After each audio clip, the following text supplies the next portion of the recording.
অনেক যুবক আছে, অনেক মহিলার আছে, 4-5 জন মহিলা মিলে রোজা অবস্থায় সারাদিন সময় কাটে না। কি করবে? লুডো খেলতে বসে যায়। কথা বলছে না কেন? ক্যারাম খেলতে বসে যায়। বলেন, কথা বলুন ঠিক কিনা?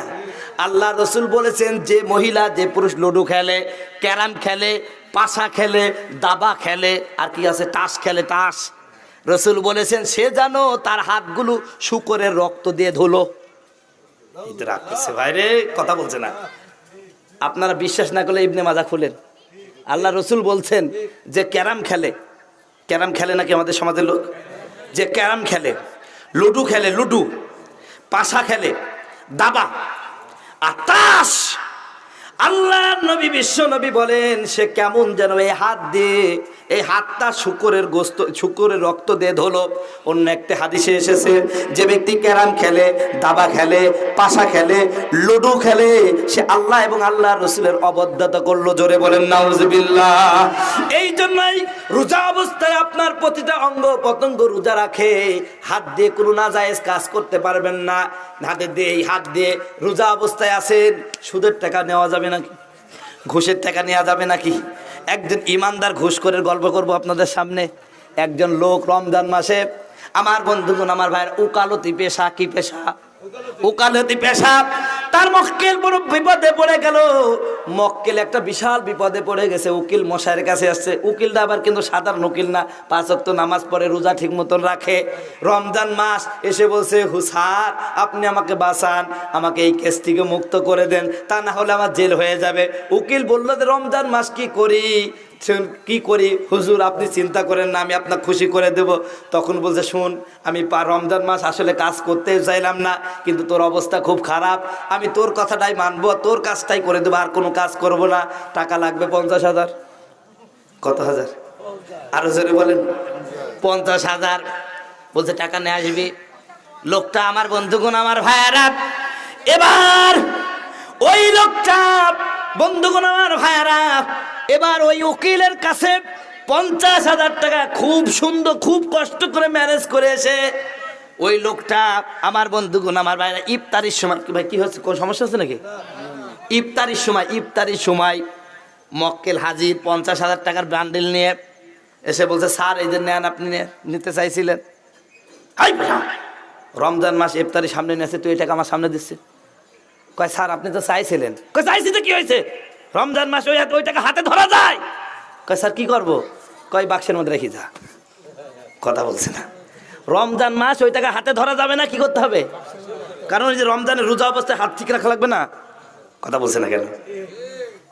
তো ওই লোকটা তখন টাকাটা বাক্সের মধ্যে রাখছে, রাখি বলছে, স্যার 50,000 টাকা দিয়েছি, আর আপনার এই আজকের যে আচরণ, এটা দেখে আমার একটা গল্প মনে পড়ে গেল, আপনি যদি অনুমতি দিতেন তাহলে বলতাম। তো বলছে, বল, ইফতারে এখনো সময় আছে, সময়টা কাটুক, গল্পটাও শুনে। তখন বলছে, স্যার একটা লোক সকালবেলায় খুব পাকা ফজলি আম দিয়ে পান্তা ভাত মাখাইছে। কি ভাত? পান্তা ভাত মাখাইছে। তো এমন মাখানি মাখাইছে, মাখানির চোটে পান্তা ভাত আর ফজলি আম মাখাত ছোট বাচ্চাদের পায়খানা মতন হয়ে গেছে। কথা বুঝতে পেরেছে? তো তখন ও চিন্তা করছে, তো খাবারের রং পাল্টাই গেল। তখন ওর ছেলে বল্টু যাচ্ছে, বল্টু এদিকে আয়। কি হলো বাবা? কয় একটা চামচ নাই তো ভাত খাবো। কয় বাবা হাত দিয়ে তো খাচ্ছিলেন। কয় শোন, পাকা ফজলি আম আর পান্তা ভাত দিয়ে এমন মাখাইছে, মাখানির চোটে ওর কালার পরিবর্তন হয়ে ছোট বাচ্চাদের গোর মতন হয়ে গেছে। ও হাত দিয়ে খাতে ঘৃণা করছে, জন্য চামচ দিয়ে খাতে চাচ্ছি। কথা বলছে না? কথা বলছেন? আপনারা তো কিছুই না, আপনাদের মানে অনুভূতি নাই।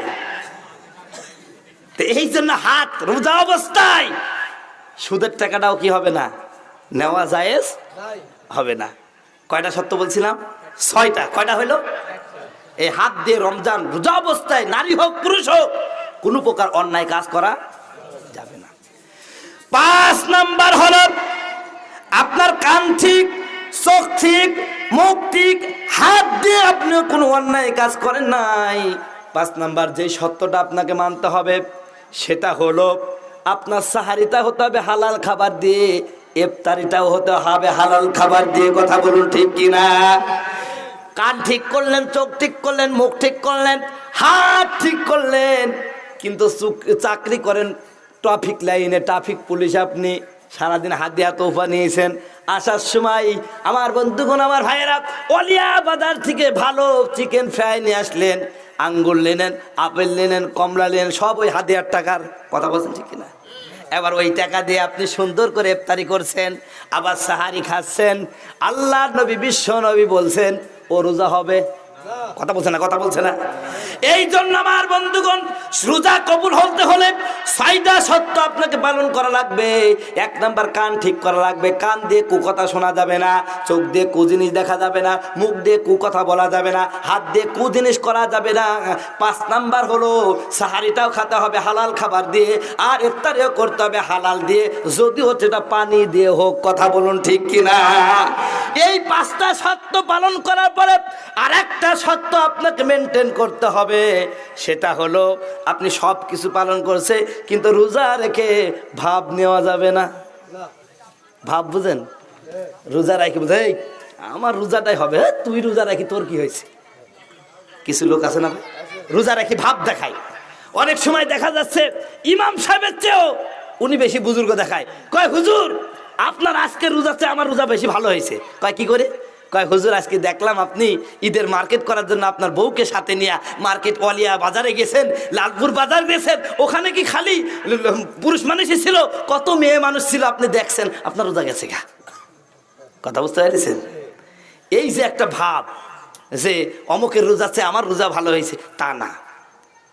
বরং 6 নাম্বার যে সত্যটা হলো, আপনি যখন সিয়াম পালন করলেন, রোজা পালন করলেন, আপনাকে সব সময় আল্লাহর কাছে এই বলে দোয়া করবেন, আল্লাহ আমি রোজা রেখেছি, তুমি ফরজ করেছো মালিক, রোজার যে হক আছে এটা আদায় করতে পারি নাই, মেহেরবানি করে আল্লাহ যে রোজাটা রেখেছি আমি যেভাবে পেরেছি প্রকৃতপক্ষে রোজার পূর্ণ হক আদায় করতে পারিনি, আল্লাহ তুমি ভুল ত্রুটি ক্ষমা করে দিয়া আমার রোজাটা কবুল করো। বলেন সুবহানাল্লাহ। এই 6টা শর্ত মেনটেন করে যদি আপনি রোজা রাখেন, 30টা রোজার পরে আমার আল্লাহ বলবে, বান্দা তোর জীবনের গুনাহ মাফ করে দিলাম, আর আমি তোকে মুত্তাকিন বান্দা হিসাবে কবুল করলাম। বলেন সুবহানাল্লাহ। আল্লাহু আকবার। আমার